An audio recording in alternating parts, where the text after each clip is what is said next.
Hello and good day dear students, I am Amir Malik and one more time I welcome you to another topic of our syllabus, which is cohesion and coherence. So today I'll be talking about cohesion and coherence, and I'll be explaining all about cohesion and coherence. Let's first of all discuss the lecture outline. Number one, I'll be talking about concept and definition of cohesion and coherence. Then cohesion key points explanation. Number three, coherence key points explanation. Number 4, conclusion of both cohesion and coherence. And number 5, exam questions and activities. So from this outline you can easily judge that it is going to be a comprehensive discussion on cohesion and coherence, which are very important topic as far as learning writing skill and learning reading skill is concerned. I hope you would enjoy this lecture, and before that, as usual, I request you to take hold of one notebook and one pen so that you can note down the key points. So let's see the general introduction of cohesion and coherence. Cohesion and coherence are important features of academic writing. Their use and role is to connect the text together. Cohesion at the sentence level and coherence at the idea level. It is compulsory for a text to have logical connections between ideas and sentences. Cohesive writing is writing which holds or sticks together well. It serves as a guide for the reader. So if I give you the introduction, I would simply explain that you have to keep in mind the one basic point, which is a unity of the text. A text should be a one unified whole, and that unified whole has two basic elements. Number one is a sentence connection and number two is an idea connection.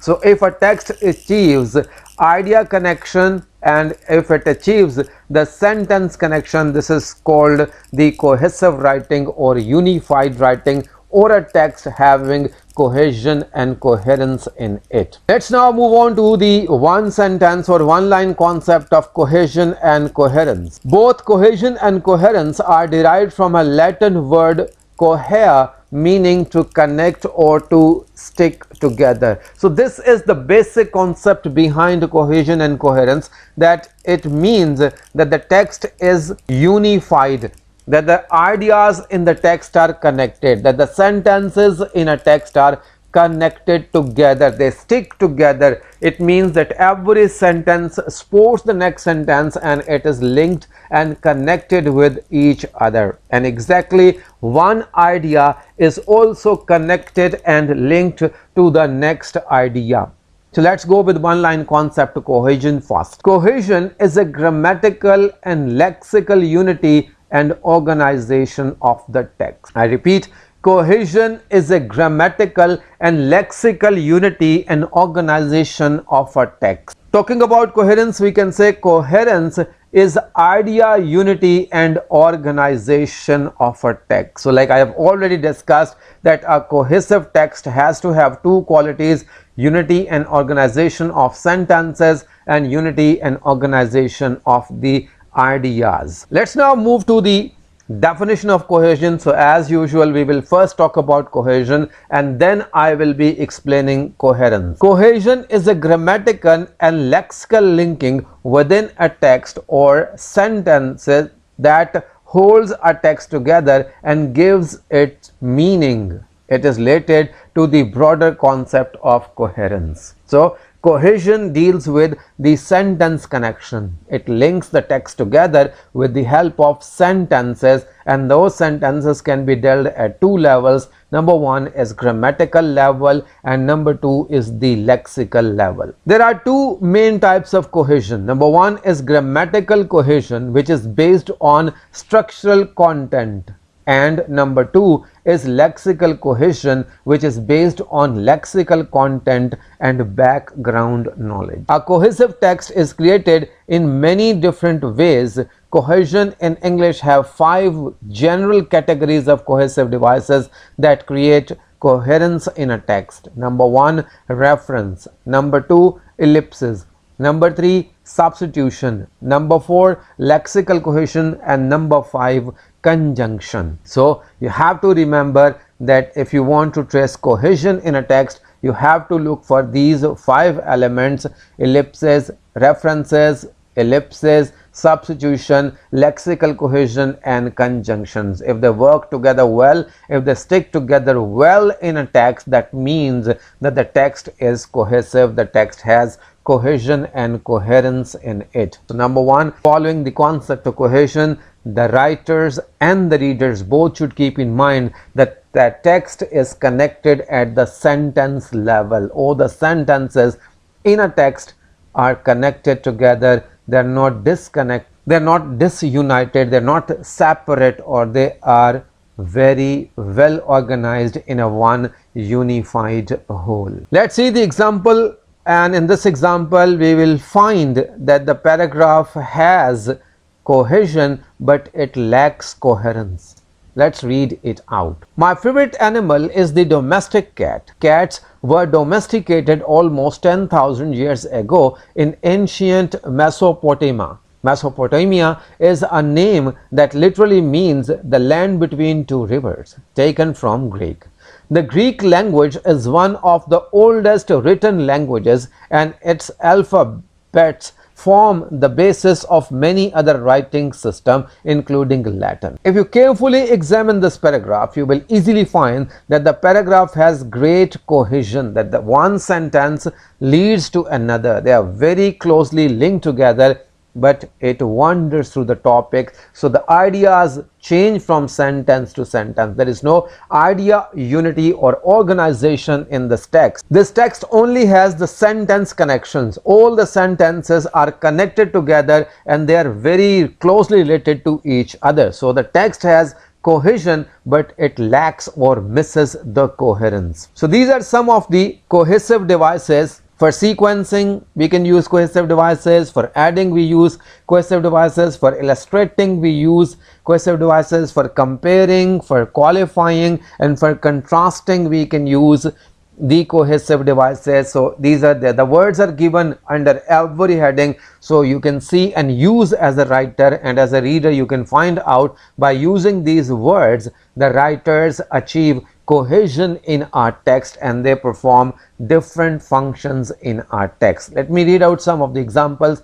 For sequencing, for example, first or firstly. For adding, and, as well as, moreover, furthermore, in addition to. For illustrating, for example, for instance, such as. For comparing, similarly, likewise, as with, equally, in the same way. For qualifying, but, however, although, unless, except, apart from. For contrasting, whereas, alternatively, unlike, on the one hand, on the other hand, however. So these are the cohesive devices which are used by the writer to bring sentence cohesion to the writing. I hope you would have easily understood the concept of cohesion. Now we move forward to the definition of coherence. Coherence is the way a text makes sense to readers and writer through the relevance and accessibility of its configuration of concept, ideas, and theories. Here we mean by configuration the connection, the link between ideas. So it makes it very clear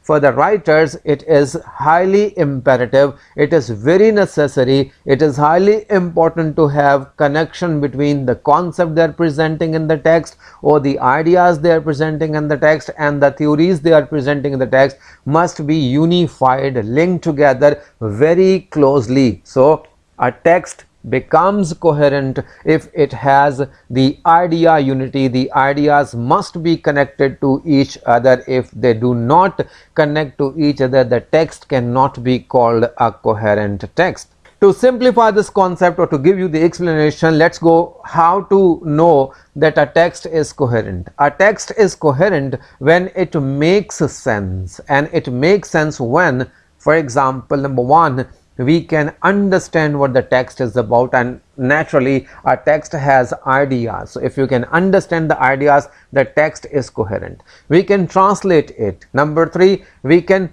paraphrase it. Number 4, we can summarize it. Number 5, we can explain the meaning to someone else. So this is very easy to know now that coherent text is easily understandable, translatable, paraphrasable, summarizable, and its explanation can be easily given to anyone else. So this becomes easy because the ideas are connected, because the ideas are linked together. If the ideas are not linked together, then the readers cannot understand the text, cannot translate the text, cannot paraphrase the text, cannot summarize the text, because every sentence is different. So if a text has to be coherent, it has to have these qualities which are mentioned here. Now let's see the coherence example. I have, or your slide shows, two types of paragraph. One has the poor coherence and the other has the strong coherence, and with the underlined and bold terms you can easily see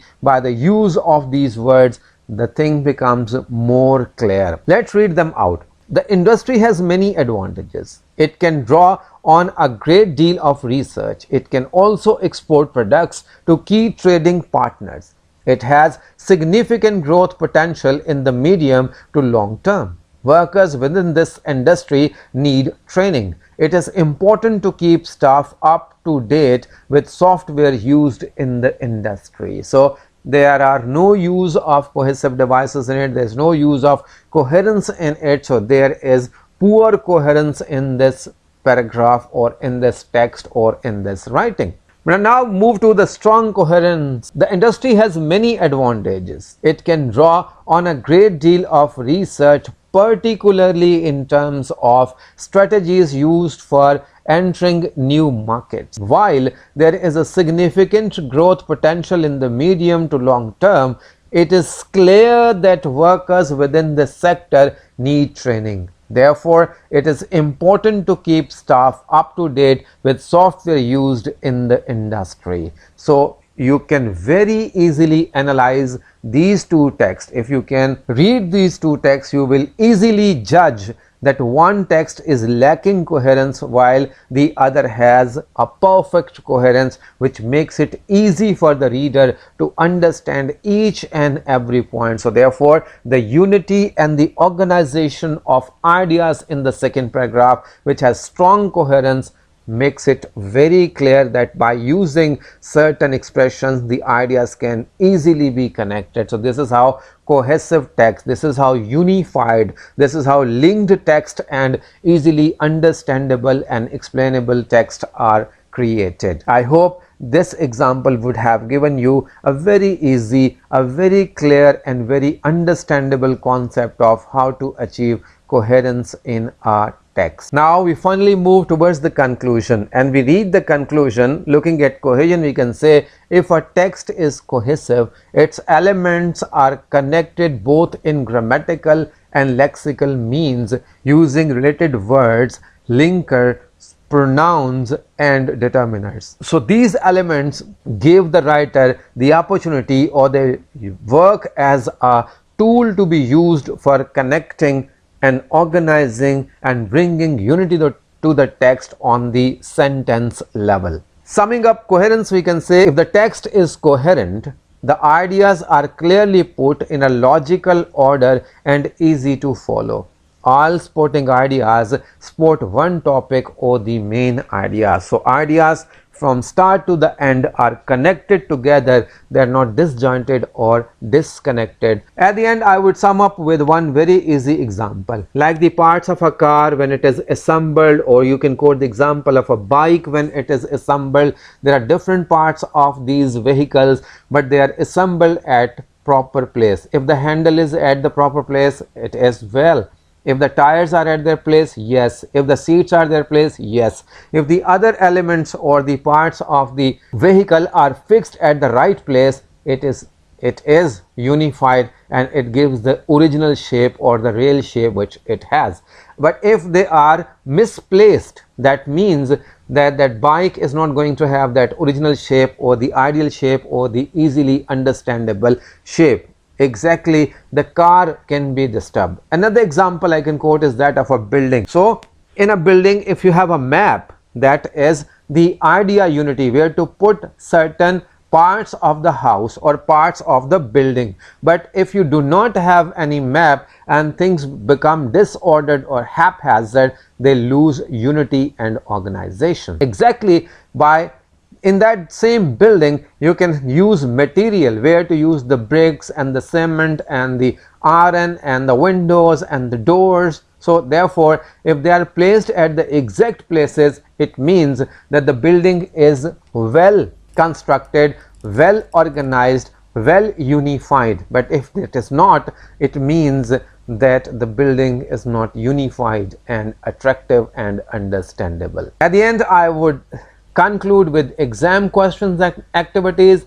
The three major questions of this topic are: number one, what is cohesion and coherence? Here you can be asked the definition of cohesion and coherence. Question number two, how to judge cohesion and coherence? Here you can be asked to give example of cohesion and coherence. Question number three, differentiate between cohesion and coherence. So you can be given one text and you can be asked to differentiate between cohesion and coherence. As far as the activities are concerned, you can be given activity number one to find out cohesion in the given text. Activity number two is find out coherence in the text. Remember one major point, that a text can miss one of the two elements and a text can have both the elements. For example, a text can have cohesion but lack coherence. Exactly, a text can have coherence and miss cohesion. So it happens sometimes that the writers can miss one and have the other, and sometimes they can have the both. So I hope you would have enjoyed this lecture, you would have noted all the key points, and I believe that it becomes very easy for you to recognize cohesion and coherence, to apply cohesion and coherence on a text, and as a writer you can easily use these tools to make your text unified as far as the sentence level connections are concerned and as far as the idea level connections are concerned. Thank you so very much. So आज हमने cohesion और coherence की बात की और हमने देखा कि cohesion और coherence दोनों ही तहरीरी मवाद में बहुत ज़्यादा अहम होती हैं। एक टेक्स्ट के लिए यूनिफाइड होना, मजमुआ होना, आपस में जुड़ा होना बहुत ज़रूरी होता है। और जहाँ तक cohesion और coherence का ताल्लुक है, ऐसी टेक्स्ट के अंदर आपको दो तरह की यूनिटी ढूंढनी पड़ती है, यानी नंबर वन सेंटेंस यूनिटी, जुमले आपस में अच्छी तरह से जुड़े हुए हैं, हर जुमला दूसरे से जुड़ा हुआ उस टेक्स्ट का। और नंबर दो आइडिया लेवल, यानी कि आइडियाज़ जो उस टेक्स्ट में पेश किए जाते हैं वो भी आपस में जुड़े हुए हों। अगर किसी टेक्स्ट में जुमले आपस में जुड़े हों और आइडियाज़ आपस में जुड़े हों तो ऐसी टेक्स्ट को हम कोहेसिव टेक्स्ट या कोहेसिव राइटिंग कहते हैं। एक लाइन के कॉन्सेप्ट में हम बताते हैं कि कोहेजन ग्रामेटिकल और लेक्सिकल यूनिटी को कहते हैं। तो जिस टेक्स्ट में ग्रामेटिकल और लेक्सिकल यूनिटी होती है उसे हम कोहेसिव टेक्स्ट कहते हैं। और नंबर टू कोहेरेंस के तौर पर आपके आइडियाज़ में लिंक होना चाहिए। अगर आइडियाज़ लिंक्ड हैं तो टेक्स्ट कोहेरेंट होती है। एग्जाम्पल में भी हमने देखा कि जो आपकी कोहेसिव डिवाइसेस हैं उन्हें किस तरह से यूज़ किया जा सकता है। एक टेक्स्ट में हो सकता है कि कोहेजन हो लेकिन कोहेरेंस मिसिंग हो। हमने कैट्स एनिमल वाली एग्जांपल पढ़ी तो हमने अंदाज़ा किया कि उसके अंदर कोहेजन तो थी लेकिन कोहेरेंस मिसिंग थी। कोहेरेंस की बात करते हैं तो हम देखते हैं कि ये आइडिया यूनिटी का नाम है। तमाम आइडियाज़ जब एक दूसरे से मजबूती से जुड़े होते हैं, तरतीब से होते हैं, सीक्वेंस ऑर्डर में होते हैं, कन्फिगर्ड होते हैं, तो फिर रीडर के लिए टेक्स्ट समझना भी आसान होता है, टेक्स्ट का तर्जमा करना आसान होता है, टेक्स्ट को पैराफ्रेज करना आसान होता है, टेक्स्ट को समराइज करना आसान होता है और इसकी वजाहत पेश करना ज़रूरी होती है। फिर मैंने आपके सामने कोहेरेंस की एग्जांपल के तौर पर दो पैराग्राफ पेश किए इंडस्ट्री वाले, जिसमें एक में पुअर कोहेरेंस थी और एक में स्ट्रॉन्ग कोहेरेंस थी। आप आसानी इन दोनों का फ़र्क भी देख और समझ सकते हैं। आखिर में कंक्लूजन में मैंने कहा कि अगर सेंटेंस लेवल कनेक्शंस हैं टेक्स्ट के अंदर तो ये कोहेजन कहलाएगी और आइडिया लेवल कनेक्शंस हैं तो फिर ये कोहेरेंस कहलाएगी। मुझे उम्मीद है आज का ये लेक्चर आपको अच्छे से समझ आया होगा। आप इसके क्वेश्चन आंसर को सॉल्व कीजिएगा और इसकी रिवीजन से आप बड़ी आसानी से कोहेजन और कोहेरेंस का कॉन्सेप्ट समझ सकते हैं. Thank you so very much.